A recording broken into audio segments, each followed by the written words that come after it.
website. I trust you would have had the chance to look through the key highlights. We will commence today's call with comments from Lakshmi, who will share his thoughts on the business and long-term outlook, followed by Kabir, who will share his views on the financial progress achieved. At the end of the management's remarks, you will have an opportunity to get your queries addressed. Before we get started, I would like to remind everyone that some of the statements made or discussed on the conference call today may be forward-looking in nature and must be viewed in conjunction with the risks and uncertainties we face. A detailed statement and explanation of these risks are included in the annual filings, which you can locate on our website www.tatacommunications.com. The company does not undertake to update these forward-looking statements publicly. With that, I would like to invite Lakshmi to share his views. Over to you, Lakshmi.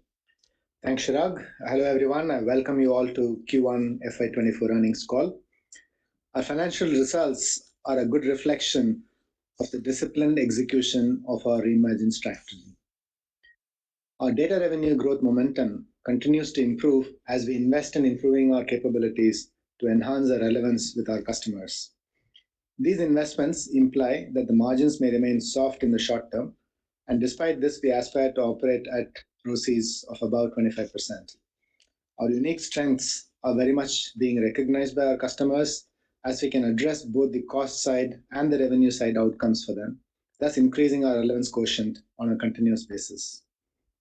Our Q1 reported revenue was rupees 4,771 crores, improving by 10.7% year-on-year and 4.4% Q-on-Q. Our data business revenues improved by 17.1% year-on-year and 6.6% sequentially, coming in at rupees 3,912 crores. Digital portfolio, which is the DPS plus the incubation combined, that revenue stood at 1,415 crores, growing healthily at 37.5% year-on-year and 16.6% Q-on-Q.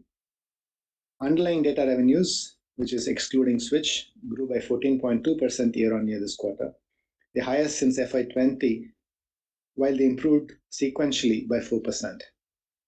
Underlying digital portfolio revenue grew by 28.1% year-on-year, the highest in the past 12 quarters, and improved by 8.6% Q-on-Q. EBITDA for the quarter was rupees 1,024 crores with a 21.5% margin. PAT was rupees 382 crores. ROCE remains healthy at 26.3%. Before I discuss the financial results in detail, let me spend some time on two aspects of our strategy. One is on M&A, and the second is on sustainability. On M&A, just to remind all of you, we announced acquisition of Switch in December 2022, and we are happy to report that we completed the acquisition of Switch in this quarter. Switch will help us a long way by expanding our reach to top-tier US sporting event venues and gain strong foothold in North America. It will extend our media and entertainment portfolio with live production capabilities. Another equally important event this quarter was us entering into a definitive agreement to acquire Kaleyra Inc., a leading global CPaaS player with robust product platform offerings, and last reported revenues of US dollars 339 million in calendar year 2022 for an estimated enterprise value of $250 million. Kaleyra, combined with Tata Communications DIGO, will help us boost our ComTech play. The second aspect is the sustainability. We declared net zero goal, and we have several interventions in the direction of climate change, energy conservation, and community development. We are being recognized for our efforts in fostering sustainability and community-linked initiatives. We are adjudged winners in the Economic Times Sustainable Organization 2023, Excellence in CSR at CII ITC Sustainability Award, Platinum Award in the 13th Exceed Occupational Health and Safety, and many more. Now let me discuss the financial results in a little bit more detail, particularly our data portfolio. Let me begin with our core connectivity business. The revenues grew by 8.1% year-on-year and 1.6% Q-on-Q. We continue to invest in the core capabilities, thus transforming our networks to be intelligent and working on their programmability to cater to the new market needs, particularly on-demand needs of our customers. The key drivers for growth this quarter was demand seen in the APAC market. Now moving to the digital portfolio business, Our collaboration portfolio grew by 13.4% Q on Q and 19.4% year on year. Consecutive quarters of double-digit revenue growth accruing in our collaboration portfolio sets the path for the overall growth momentum to accelerate. Sequential revenue growth seen in our collaboration portfolio is the highest in the past 12 quarters. Tata Communications DIGO continues to grow in capability as a customer interaction suite, where it focuses to unify all customer interactions and benefited from additions of new logos and higher traffic revenues.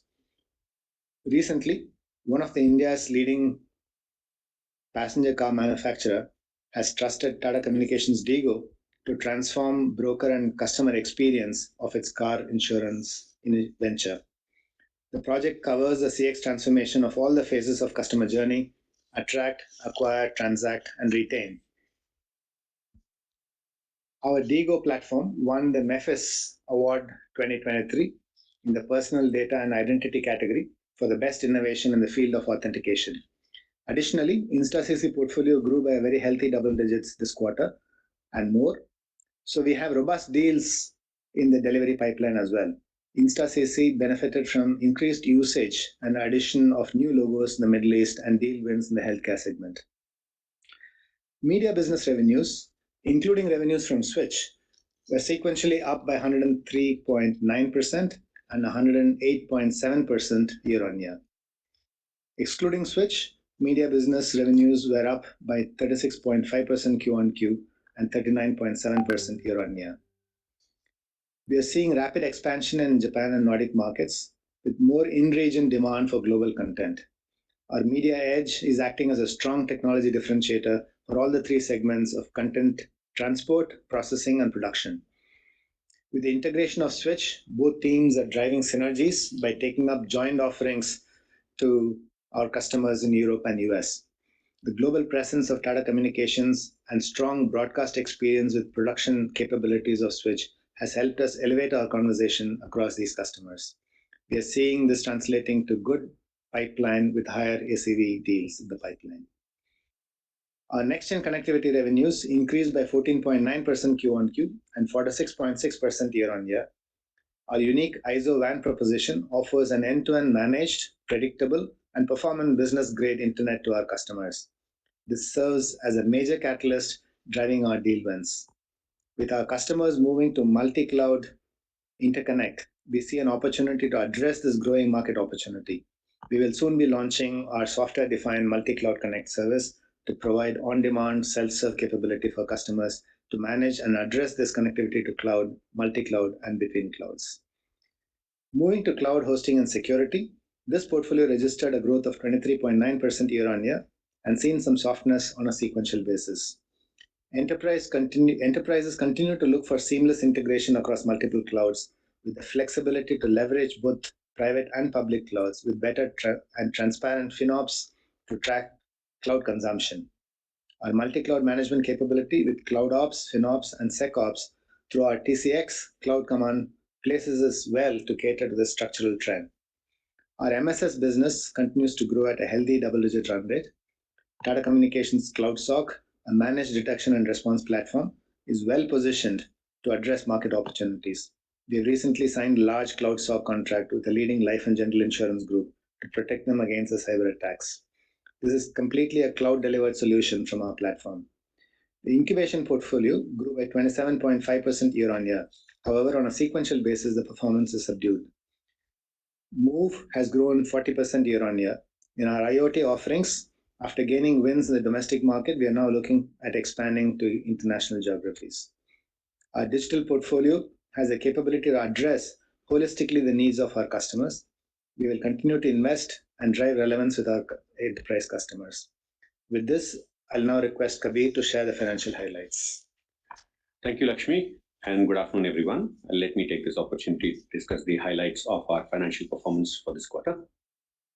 This quarter onwards, we are combining DPS and incubation revenues and calling it as the digital portfolio. Additionally, we are talking about reported numbers and underlying numbers. Underlying numbers exclude the impact of acquisition and disposals. Now, let me spend some time on the financial results and how our Fit to Grow strategy is helping us to accelerate our growth trajectory. We witnessed a quarter of strong growth in our data portfolio, both from an underlying as well as reported perspective on the back of a strong execution rigor and deeper engagement with our customers. Our reported revenue for the quarter stood at 4,771 crores, improving by 10.7% year-on-year and 4.4% on a sequential basis. The reported revenue numbers this quarter continue to have certain forex benefits accruing from a strengthening dollar. Normalizing for forex, our consolidated revenues grew by 6.9% year-on-year and 4.3% quarter-on-quarter, and a positive impact on consolidated EBITDA margins is 30 basis points. Data revenue for the quarter stood at 3,912 crores, growing the highest ever since FY20, coming in at 17.1% year-on-year and 6.6% on a sequential basis. The underlying data revenue growth stood at 14.2% year-on-year and 4.4% quarter-on-quarter. Also, the revenue growth for the digital portfolio at 37.5% year-on-year and 16.6% quarter-on-quarter is the highest in the past 12 quarters. EBITDA margins for the quarter came in at 21.5% on a reported basis and 22.1% on an underlying basis. Additionally, there has been an impact on account of acquisition-related expenses pertaining to Kaleyra this quarter, which are one-off in nature.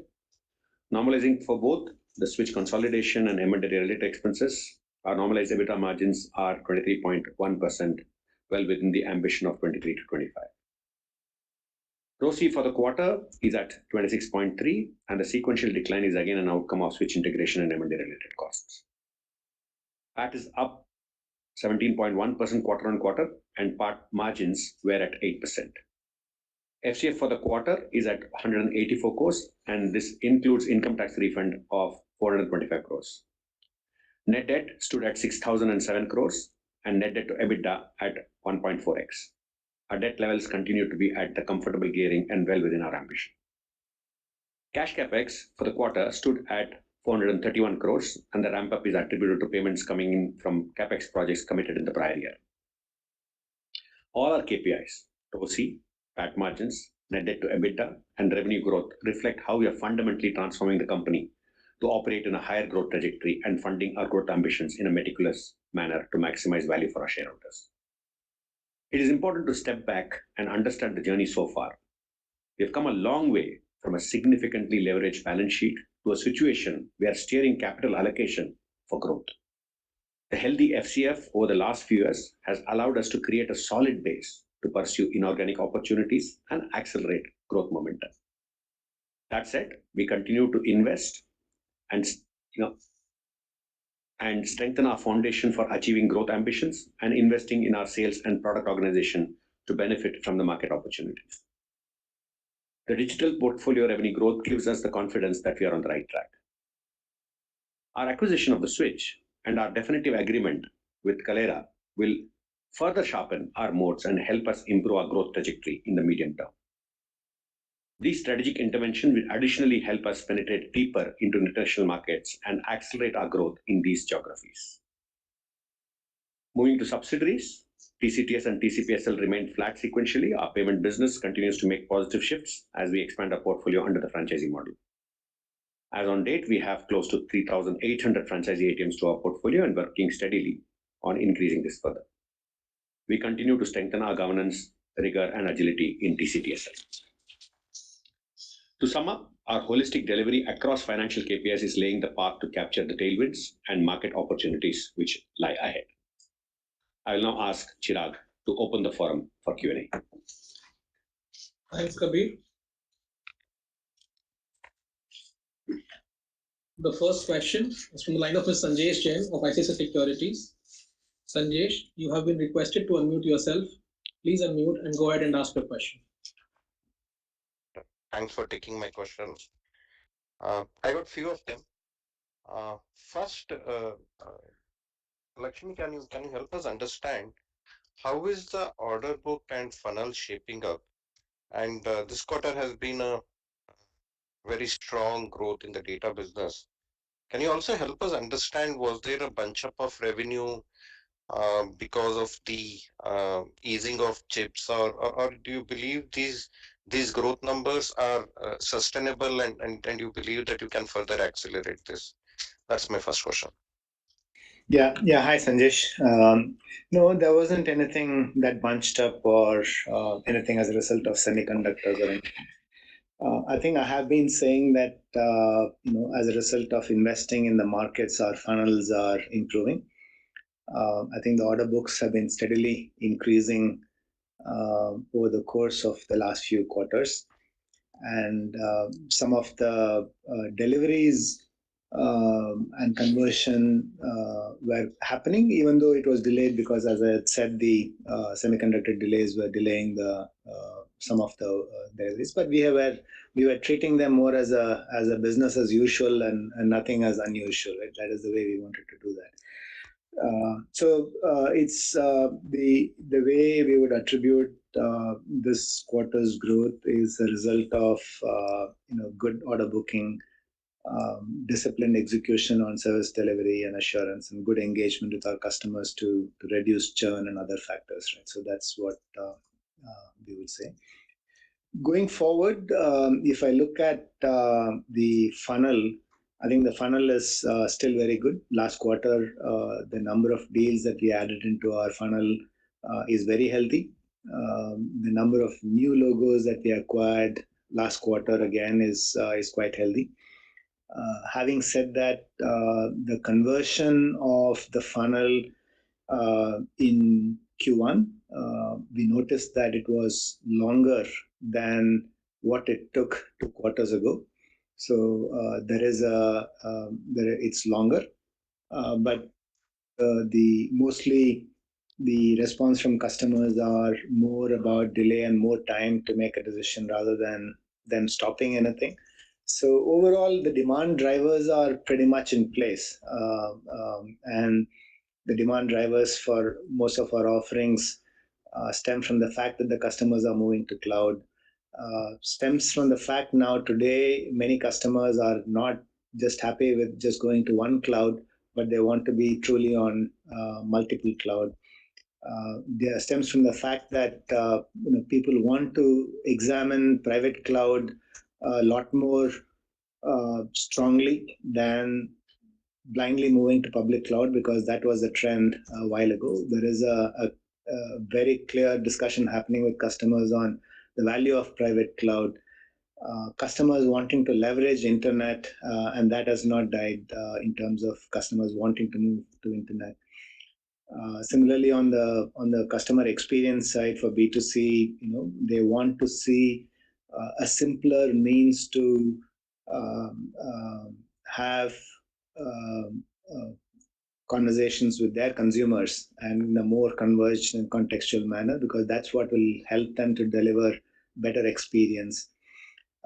Again, customers wanting to take the contact centers to cloud for a variety of reasons, right? So these are all the demand drivers. We don't see anything slackening there at all. So in the medium term, things will pick up again because the funnel looks good. Got it. Got it. On core connectivity side, again, we used to talk about the mid-single digit. We are clocking 8%, reaching to high single digit. What has changed in the core connectivity? No, core connectivity also, I think the reason, if you look at the global trend on core connectivity, it's a declining trend. Right. And we said that we would do better for many reasons. One reason we felt was there is still a lot of demand for data centers, and data centers are going to grow, and particularly in India and in certain select markets. And that's one of the reasons why we said that we'll be in a low to mid-digit growth. Now that data centers growth is there, I think as people invest more on data and perhaps AI, there is a lot more of core connectivity requirements that are required. And this year, as I said, this quarter, there was a lot of demand from APAC and not just from India. So that's and the second aspect of why we maintain that we will continue to grow there is because of the investments that we are making in the core connectivity as well. Not just making our network mesh a lot more powerful by giving a lot more diversity to our customers, making the core network itself a lot more programmable, and making it more on demand. So I think those are all the capabilities that we are investing in. So with these are the reasons why we were saying that it will grow.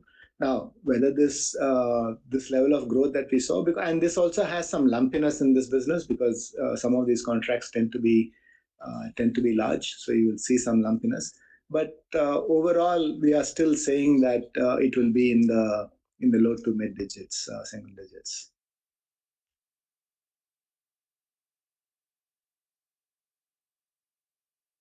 Sanjesh, hope that answered the question.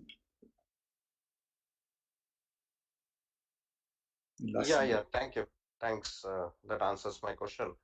Uh, Lakshmi, one on the switch strategy side, now that the acquisition is done, can you help us understand how this acquisition will have a synergic benefit and path towards the profitability for this business?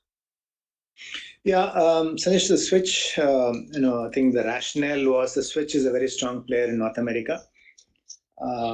Comes with a lot of good customer base and infrastructure in that market where they have connected to many venues.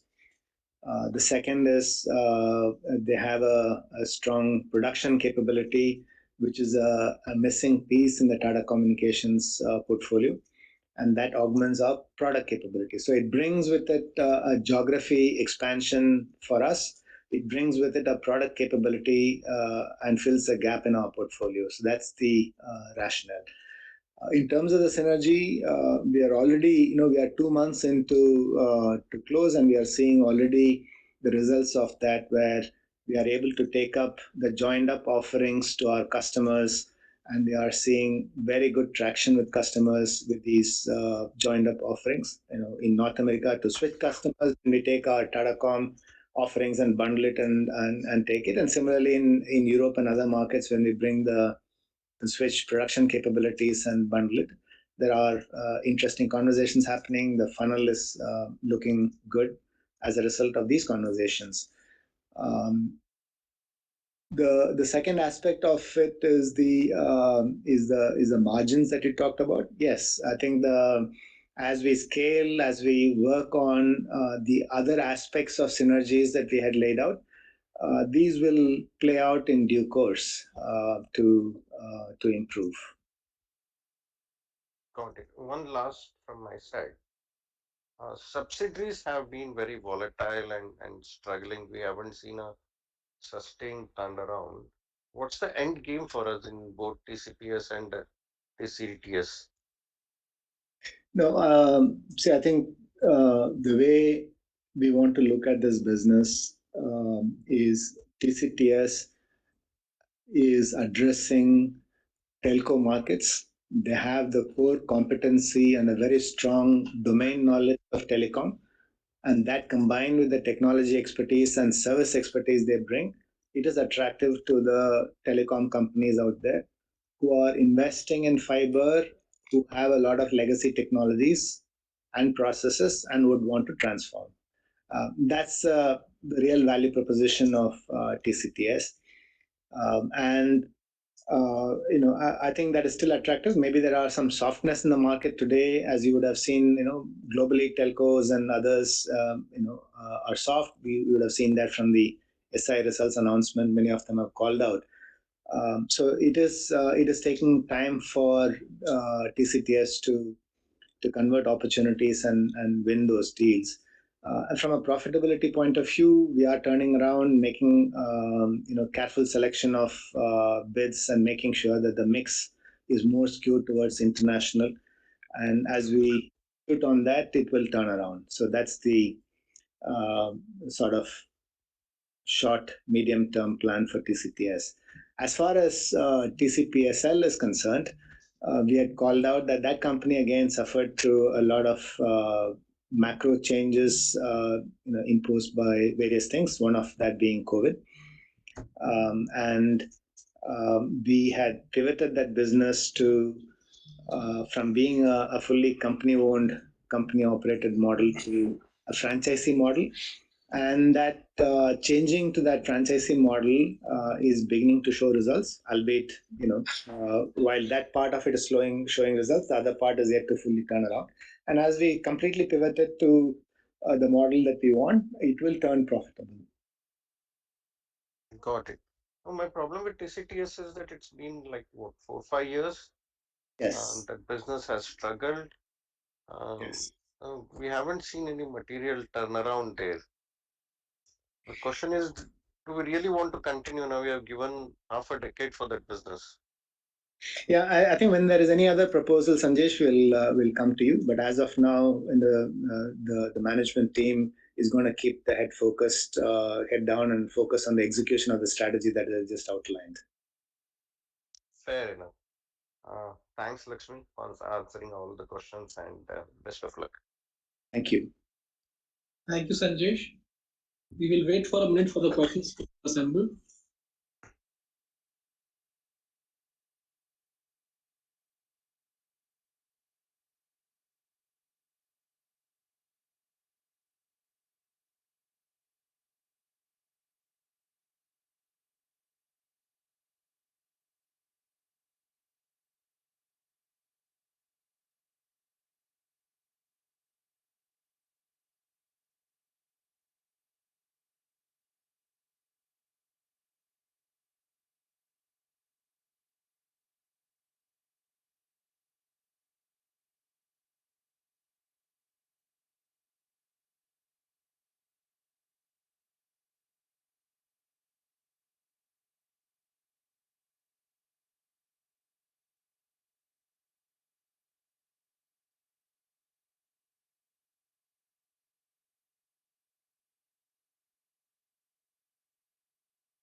The next question is from the line of Ali Asgar Shakir from Motilal Oswal. Ali, you have been requested to unmute. Please go ahead and ask your question.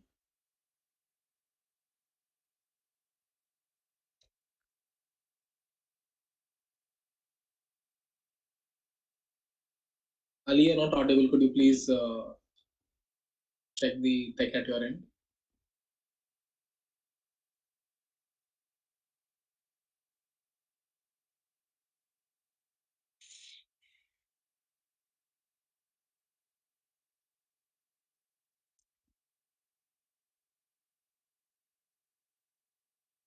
We'll move to the next question. In the meantime, Ali can join the queue back again. The next question from the line of Mr. Pratap Maliwal. Mr. Pratap, you have been requested to unmute yourself. Please go ahead and ask your question.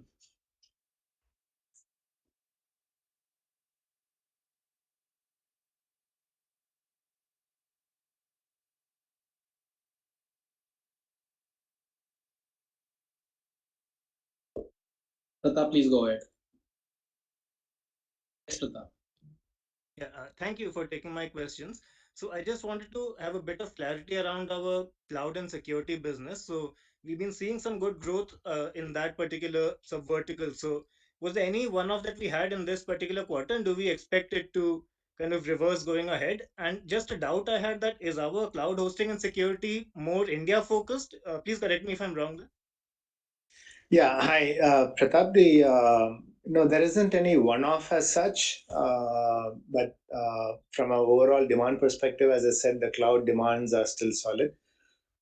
From our where we take this to market, our cloud offerings are focused on India. Our ISO private cloud, we have launched specific solutions for the government community cloud, and we are serving very prestigious government institutions with our cloud. Similarly, we have launched a fin cloud that addresses financial services companies, that specifically with specific compliances of RBI and other latency requirements. And we have the ISO cloud that is running for other enterprises as well, where we're running variety of workloads on the cloud. And it's scaled very well. We compete strongly with public cloud players in that space because it's very unique, very differentiated, and gives the customers the level of flexibility and cost savings and more predictable cost that the customers are now beginning to look for. So that's largely targeted towards India market. Now, as far as security is concerned, that's more of a global offering. We have variety of offerings in MSS. In the security, one is largely about the network security, and that is a global offer that we do for customers. The other is Cloud SOC, which is essentially to build the SOC for customers to deliver a managed detection and response capability. Cloud SOC was launched in India a year and a half ago and has seen a very rapid growth. And we have taken this capability selectively to other markets. So we've launched that in UAE.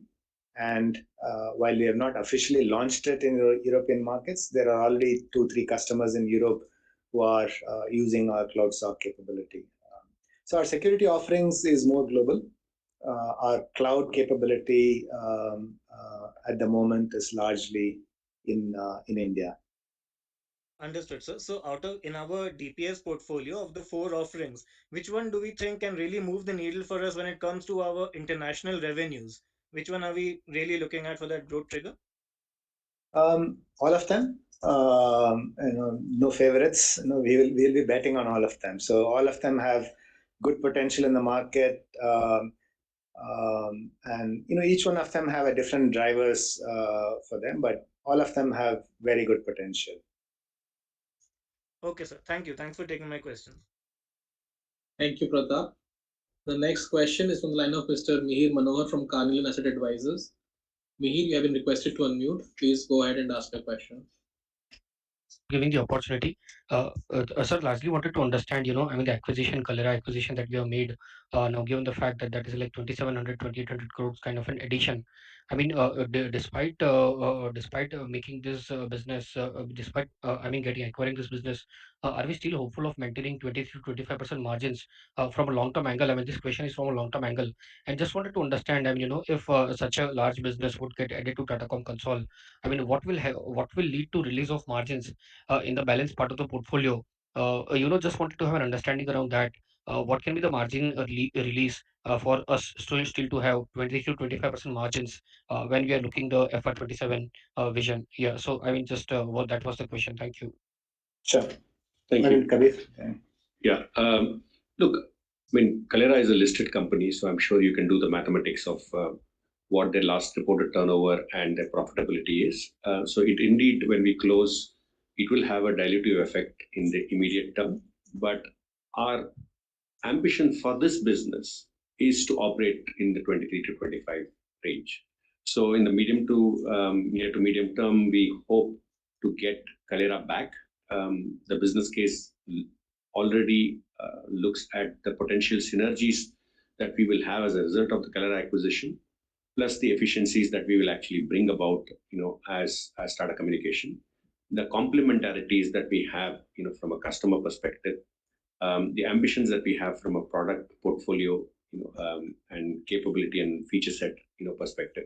When we look at from all of these angles, I think there is opportunity for us to get the business back to profitability, get the synergy benefits, and get back in. Exactly which year, will it turn about? I can't, say that to you, but yes, our ambition is definitely going to be operating in the 23 to 25 range for EBITDA, with a short-term margin dilution as a result of all of these acquisitions, Switch and Kalera, but we hope to get back to 23 to 25. Thank you, Kabir. The next question is from Ali Asgar Shakir from Motilal Oswal. Ali, you have been requested to unmute yourself. Please go ahead and ask your question. Yeah, hi. I hope I'm audible now. Yes, Ali, please go ahead.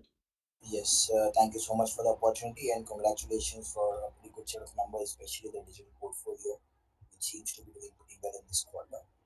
Just some little more color if you could share in the digital portfolio. The collaboration and managed CPaaS segment has seen a pretty decent growth. I think there are a couple of different verticals here. Within this, I think we also have the Sigma King as well as the Digo and UCC businesses. So if you could just share some color about how each one of them is doing, or probably what is driving this growth, and how are the sustainable trends going forward. And similarly, the media segment, which, as you indicated, even excluding Switch, it does pretty strong, upwards of 30% growth also what is driving that. And just the last piece is in the terms of clouds and security, which is language. If you could just share some details in each verticals. Thank you. Right. I think you're fading away a little bit at the end, Ali, but I think the last question was more about cloud and security and how the future looks for that, if I'm right. Yes, absolutely. So let me take one on the the collaboration portfolio. As I had commented earlier, um, we had pivoted that model from purely being a usage-based GSIP revenues to a more of a product and services portfolio by introducing Global Rapid, which we introduced. And I think that helped us to stabilize the degrowth of purely a usage-based consumption model that we had. As people moved to using more of the applications, the UCAS applications like Teams and Zoom and Cisco and others for their collaboration purposes. So I think the products that we introduced helped us to stem the degrowth and stabilize it. Now, what is driving the growth? And that in future going forward, we believe that Global Rapid has good potential for it to grow as well. The last 2 quarters, we introduced Digo in the market last year. And InstaCC, while it has been in the market for some time, we have expanded the InstaCC portfolio, which is a CCaaS offering, and combined the InstaCC and Digo is what we call as a customer interaction platform or a suite of customer interaction platforms. And this has seen really good growth, and that is what has fueled the growth this quarter and last quarter as well. So that's what you're seeing in that portfolio. And we believe as we continue to invest in, and that's the rationale for also investing in Kalera, it will further strengthen our position, the product, and the presence in various geographies to help us to grow in this market. This is a very fast-growing market. There's a lot of movements happening in the market where people are looking at how to strengthen the customer experience journey for enterprises. We think we'll be very uniquely positioned there to continue this forward as we bring the two companies together. On media, yes, I think media by itself is growing very well, and combined with Switch has good potential. So I think it's a question of more disciplined execution in media. We also, a lot of new products from the digital side. We keep calling out the media edge. Our edge solution, while we will formally launch edge for other horizontals and verticals, edge is a solution which brings the cloud closer to the users, right? So that is what edge is designed for. And this edge capability that we have developed is being used by our media and is taken to market. And there are many use cases that they are addressing in the world of media, and this is getting very good traction because our edge sits right on top of the video network that we have, brings a lot of capabilities, low latencies, and a lot more abilities than what a public cloud or a public cloud edge provides at the moment. So that is one of the key drivers for media. Plus, our deepening engagement and with customers is also helping the media growth organically. And now with Switch, it will only strengthen that more. Coming to the cloud and security, I think I already answered that question. Cloud is largely focused in India. Our ISO cloud is a very strong proposition. We do compete with public cloud in that space.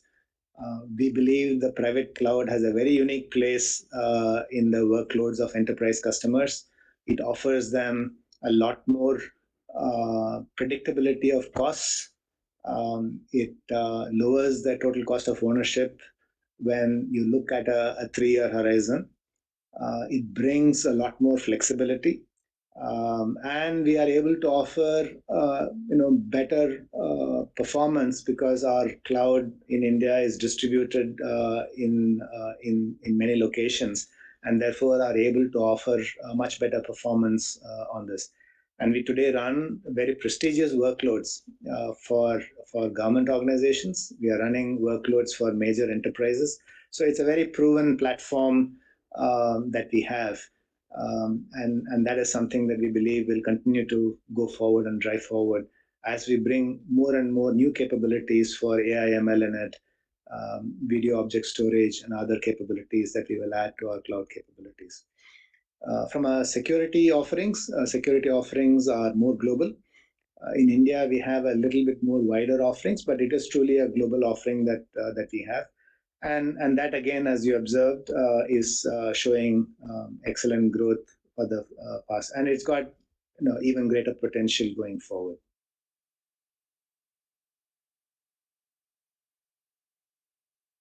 Thanks, Ali. The next question is on the line of Ms. Nishit Rathi from Chanakya Wealth. Nishit, you have been requested to unmute. Please go ahead and ask your question. Hello. Yeah, Nishit, you're audible. Please go ahead. Okay. Yeah, so just wanted to understand the employee number seems to have gone up again by 250 employees this quarter. I assume there would be some addition because of Switch. Can you just break that up for me, please? Yeah, you're right, Nishit. I think the employee count has gone up with Switch, as well as some of the offers that we had made towards the fag end of the last year also coming into play. So yeah, those are the reasons why it's going up. Lakshmi, is it fair to assume that 150 employees would have been added due to Switch? Because that's the number we could find on the net. Yeah, I think the precise number would be 128, but yeah. Okay, thank you. That is great. Secondly, any comments on any particular reason why Move saw this sequential softness?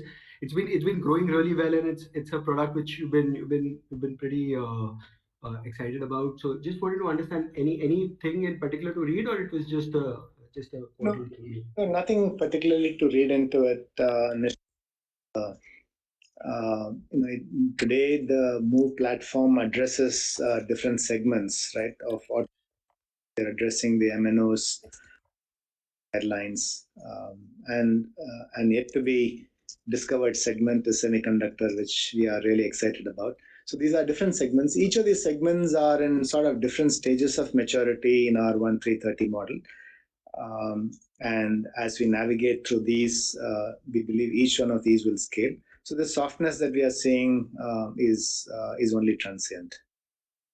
And having said that, I want to emphasize that this is still in a sort of early stages of discovery of use cases and so on. So as we win customers from a design win perspective, we will scale them to the next levels.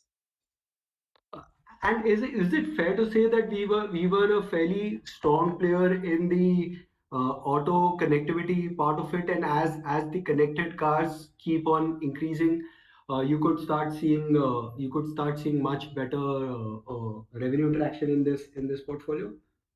Yeah, I mean, auto is one of the core segment that we are addressing because, as you said, the connected cars are reality, and connected cars is to deliver for the auto players a better visibility of what is going on inside the car in terms of understanding how the car performs, give real-time feedback to engineering teams. So all the telemetry data is what they are using. And the second use case is more about how do I use it for passenger infotainment purposes so that passengers can have better experience riding the car.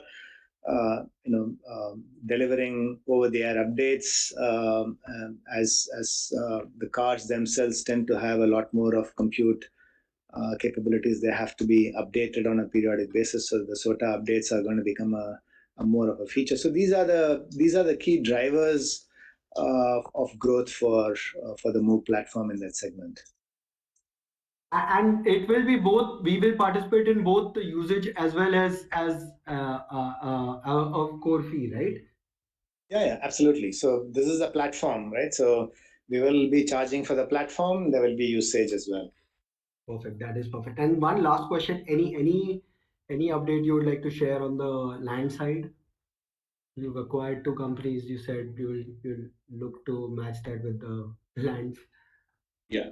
No, once we have something, we will announce all the small land parcels on a very transactional basis. We are actually taking a call whenever we get the right value for it. The large parcels, we a lot of work is needs to be done in terms of their title and and stuff like that. So as and when we have news, Nishit, you will hear from us. Thanks a lot. Thanks a lot, guys. Thank you. Thanks, Nishit. The next question is from Santosh Sinha from MK Global. Santosh, you have been requested to unmute. Please go ahead and ask your question.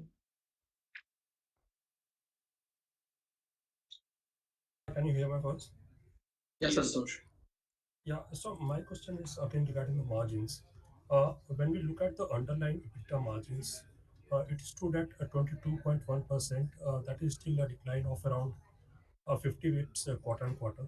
So, what has led to this decline in margin on the underlying basis? And if we look at the margin improvement going forward, which will drive more margin improvement for the companies?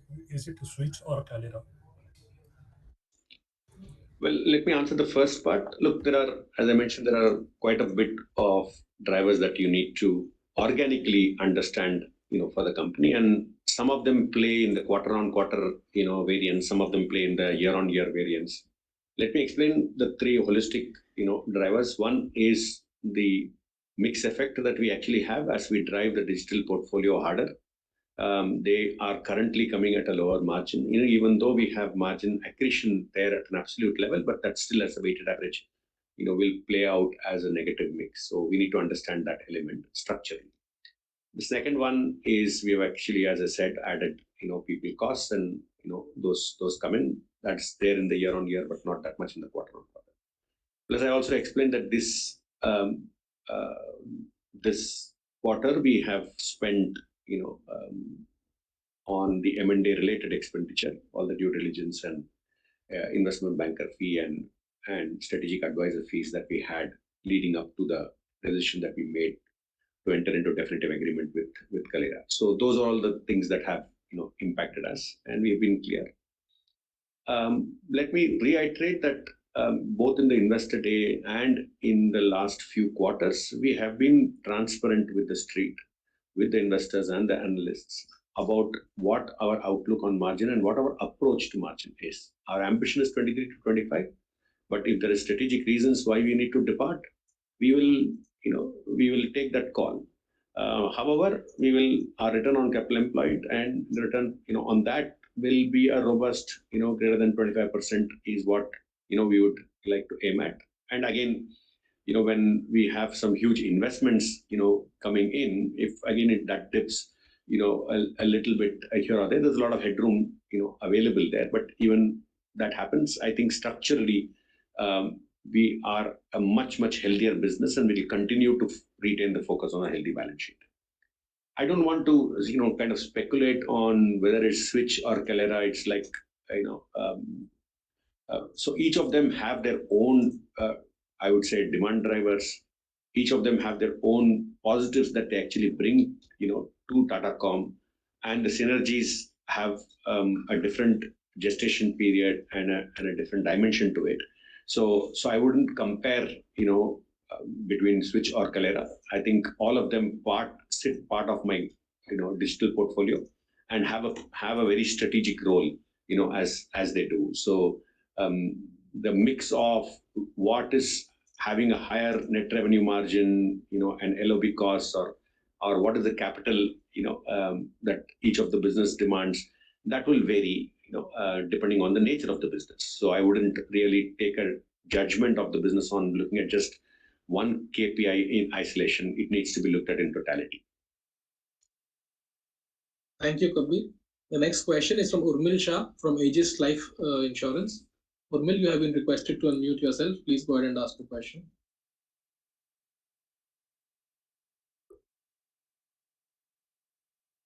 Oh, am I audible? Right. Yeah. Thanks for the opportunity. Two questions. First is as regards our strategic roadmap regarding M&A, we have two acquisitions already being done, and Canada being a sizable one. So, would it be reasonable to assume that from the next 4 to 6 quarters point of view, you would first look at integrating and taking the synergy benefits from it, or you still are seeing M&A opportunities at the marketplace? And just the second part again on the margin front, while from our outlook on in the medium term for 23 to 25% EBITDA margins, uh, the uh, uh, the organic business will have to offset the impact of the M&A. So would it be reasonable to assume that at least for FY 23 and 24, uh, this is the period where you would still continue to invest both in the organic business and consolidation of M&A, and our EBITDA margin range would be achievable from FY 25 and beyond? Yeah, those were the two questions. Let me take both of them. Look, there were many M&A opportunities that we have passed. So I'm not. There is no target or a goal seek. That we have. We have clear operating principles as to how we look at M&A. We explained that in our investor day, and let me repeat: it has to have a strategic fit for us. It needs to create value for Tatacom and all its stakeholders, and therefore we will, act responsibly. Now, we knew, back then when Lakshmi talked about strategy on a page and called out financial fitness, as an important lever, because unless and until we got our balance sheet in order, I don't think we would have been able to participate in the M&A game. We were a mere spectator in the past. Now, today, we are actively participating. Uh, the there is a separate engine, separate side of the business, which is continuously evaluating these targets, and they will bring those targets to us, and we have a governance mechanisms where these targets are evaluated and then looked at. Of course, there are many factors that go into play. Our ability to acquire, to fund it, our ability to execute and integrate. So there are a lot more factors that go into in the play. So I can't tell you that for the next few quarters we will not do it or do it. I don't have a definitive answer. All I can only tell you is that M&A plays a very, very strategic and an important role in our growth aspirations, and that will continue to be so. As far as EBITDA margins are concerned, look, again, I don't want to tell you what will be FY24 or FY25, right? I don't know. It'll be 6 to 9 months, maybe sooner, that we will be able to close the Kalera acquisition and integrate that. And as we do that, you can do the mathematics as to what will be the impact on EBITDA, on PAT, for us, as a whole. It will have a dilutive effect for the 1 or 2 years until we get the entire synergy benefits kicking in and restore Kalera back to its growth trajectory and convert that into a profitable business. The existing business, I wouldn't make that assumption that it needs to make up for it. Existing business on its own has its margin drivers, has its own plan on how to improve profitability, how to drive overall success for that portfolio, both top line and margin progression. So that will continue, and just because we have an acquisition doesn't mean someone else needs to overcompensate. That's why we talk about being responsible. Every element of the business needs to reach its potential and deliver to the best of its potential. So that's how we will actually manage, and I wouldn't want one to be compensating for the other, which indirectly then means that those businesses are then starved of the investments that they otherwise deserve. So that's how I would actually sum up as my response to your question. Thank you, Kabir. The next question is from Mr. Saurabh Sadhwani from Sahasrar Capital. Saurabh, you have been requested to unmute. Please go ahead and ask your question. So I just wanted to understand one thing. If for the long term, let's say 4 to 5 years, what are our aspirations for revenue and the revenue mix? Saurabh, I think we said that we want to double our data revenues in 4 years' time. So, And but data revenue is still 80% of the portfolio, right? 88%, 85%. correct. So, what about the other things? Other thing is only voice, no? Yeah. Instead of data is only voice, and voice is a declining business. So what exactly is your question? When you talked about aspirations, I want Yeah. to talk about aspiration, especially aspiration for growth. The aspiration for growth comes from the data business, and the data business will double. And within that, the digital portfolio will have to grow at even greater pace. And that is why we are looking at strengthening all the digital portfolio, whether it is connected solutions or connected experiences or the entire connected digital infrastructure that we have. And those are the portfolios that we are investing in and strengthening in order to be part of the digital transformation of our customers. In 4 years' time, we said that we want to evolve from not just being a platform player, but to become a digital fabric for the enterprises. So these are the aspirations that we have laid out, which we discussed in the investor day quite extensively. And also, the data revenue would be at the same percentage of the overall revenue then at the four end of No, four. it will not. It will not. So as the data revenue grows, then the voice, looking at the current trajectory, the voice is declining. So uh, I haven't worked out then what percentage will data be. But see, largely when we talk about the strategy, the voice, everybody knows is a declining business. And data is the business that we are focused on. So when we talk about our strategy, we largely are focused on the data side, Yeah. and all of our articulation of our strategy is in line with that aspect of how we want to grow the data business. Sure. I encourage Saurabh that you probably look at our Investor Day presentation, which is Yeah. uploaded on our site. Have a look at this. I think probably these are all questions that have been already answered in our presentations available. Thank you. Thank you very much. Thanks, Saurabh. This brings us to the end of the Q&A session. I would now request Lakshmi to share his closing comments. It's been truly a very exciting quarter. We call it a pivotal quarter in Tata Communications.